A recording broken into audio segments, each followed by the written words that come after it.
Y'all know what's going on. It's time for another episode of Doing Time with Joe. I'm your host, Joe Baker, and welcome to the show, y'all. Listen to me. Now, it appears that everything is working out. But see, Ryan is on the phone talking to his daughter, and he just finds out from his son right before the phone call that her mom, the woman that he had this child with, passed away. And now, he really wanted to be there for her. He really wanted to be there for her. And he said, give me the address. We're on our way. And she said, who? She said, all of us, we're on our way. So they jumped in the car after they got the address and they drove to Renee's house. And when they got there, she was crying. And she met all of them. She introduced them to her partner. And her dad, in typical dad fashion, he pulled her to the side and he told her, he said, you know I don't approve, but I want a relationship with you. And she said, I want a relationship with you too, Dad. And every time she said that, it just lit him up. Because now that weight was off his shoulders and he felt like he could make this work. And it was certain things, though, that he had to get past. He had to get over it. And he was having a hard time doing it. He looked at his wife, and when he looked in her eyes, he saw that what he interpreted as hurt and pain. And he pulled her to the side and he said, I'm sorry. I'm sorry for not trusting you. I'm sorry for not knowing that the person that I married could have dealt with this, could have handled this. He said, but I was afraid. I didn't want nobody to know. I wanted the person that I was to be left back there. And I wanted everybody to know the person that I've become. So he laid out all of the things that he had gone through and the things that he had done to make sure that nobody would ever find out. But see, in the process of becoming a new person, right? What we do, we forget about the people that we hurt while we were doing all those things. And we assume that because we wake up one day and we decide that we want to get our lives together, whether that's by God's hand or by our own, whatever it is you think you got going on, right? But it's still by God's hand. We think that we don't have to address the things and the people that we tore up back there. And that's where a lot of us miss it. Because the pain that we cause the people that came into our lives by choice or by force, the people that we harmed in all the ways that we harmed them, we don't want to see that, because seeing them is a representation of what we left behind. And it hurts us. Nobody wants to see the monster that they were. And Ryan, when he looked in his wife's eyes, he saw that. But she reassured him that it's not as bad as you want it to be. Does it make me look at you different? She said, yes, it does. And his face kind of drooped and he bent his head over and he looked down at the ground. But she took her hand and she lifted his face back up and she said, hold your head up. Because she said, this makes me love you more. She said, it took you all of these years, but she said you could have continued to deny it and I would have believed you. She said, I would have believed you all the way to the grave. But through those tears, those walls came tumbling down. And you owned it. You turned it around and now you're going to be the father to her that you've been to our kids. And she said, and I know that you're going to do a great thing. And when Renee, she's standing in the doorway of the kitchen and she's hearing all of this.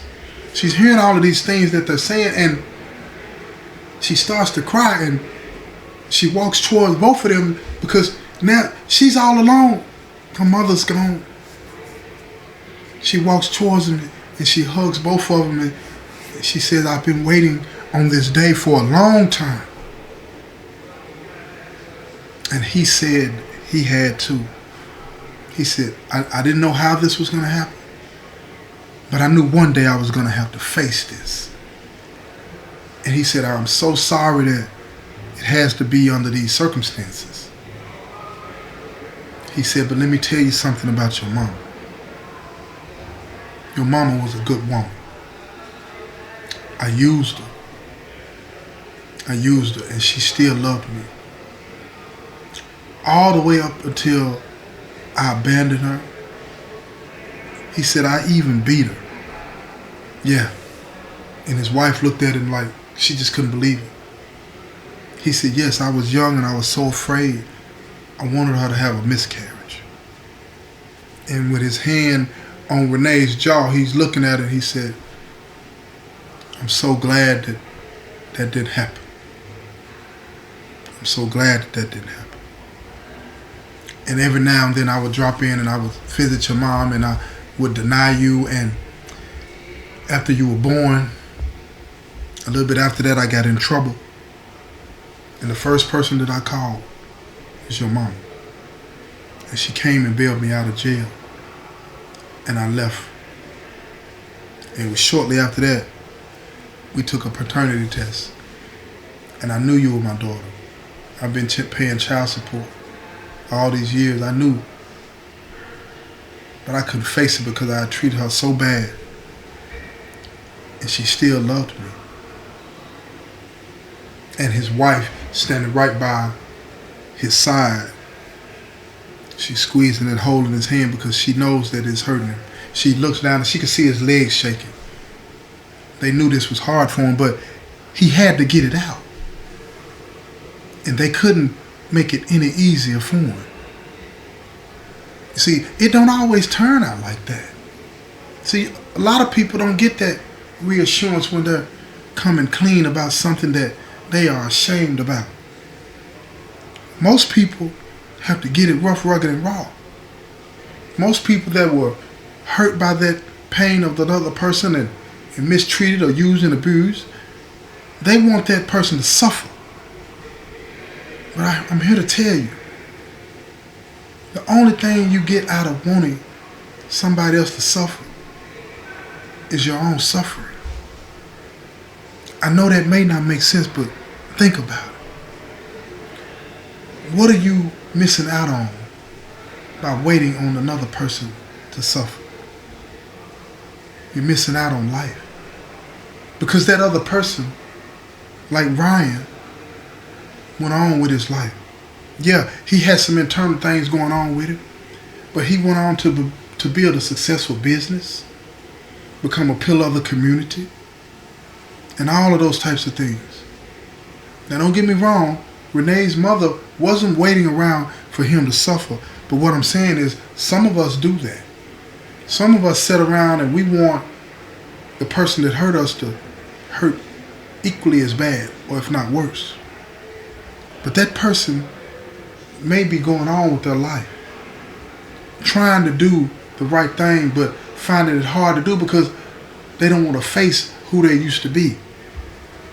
I'm going to tell you, I had issues with that. Because let me tell y'all, look, if you've been listening to my shows, and I know y'all have, I was terrible.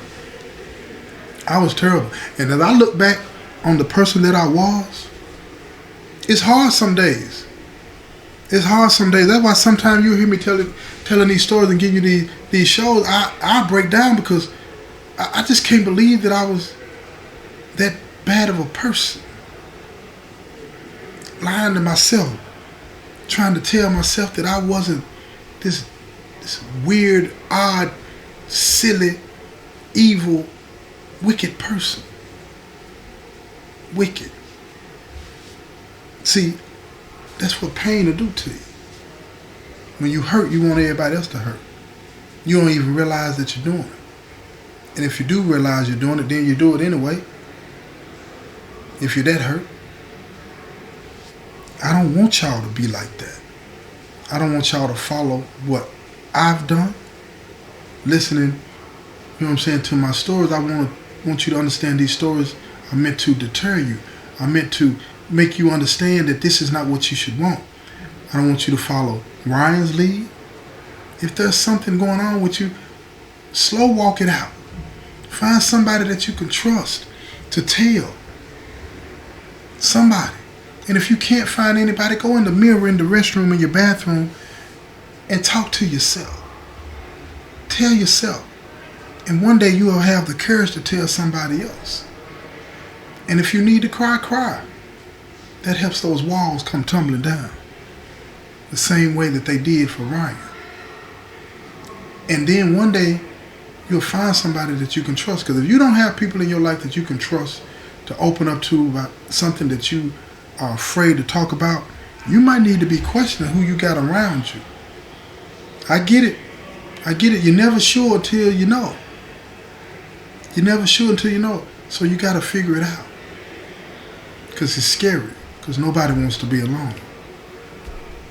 And Ryan today has a healthy, happy relationship with his daughter. Oh, yeah. And he's going to walk her down the aisle. Shortly after she reconciled with him, she moved back to the city with them. And she fell in love with this dude, right? You know Ryan has something to do with it. He constantly trying to push on her. Trying to get her to, try something else. And she did. It wasn't like she had never been with a man, but so many men had hurt her, And when she went out on this date, it was almost like it was meant. And they've been dating, almost a year before he proposed to her. He wanted her to be sure. He knew all of her baggage. She was that type of person. Bold, upfront, and honest. She was stubborn like her dad, but she laid it all out to him. And he still was cool with it. Now don't get me wrong, to each his own when it comes to your lifestyle. And what you like is what you like. But this is how stuff goes. You get all this anger and this pain built up inside of you, and you start to do things that you normally wouldn't do, but you don't realize it. And I wanted to tell you this story because I want you to understand that you don't have to carry all that weight of your past. And when you hide it, that's what you do. Find you somebody that you can trust. Even if you gotta take baby steps. It's been another episode of Doing Time with Joe. I'm your host, Joe Baker, and I say peace, y'all.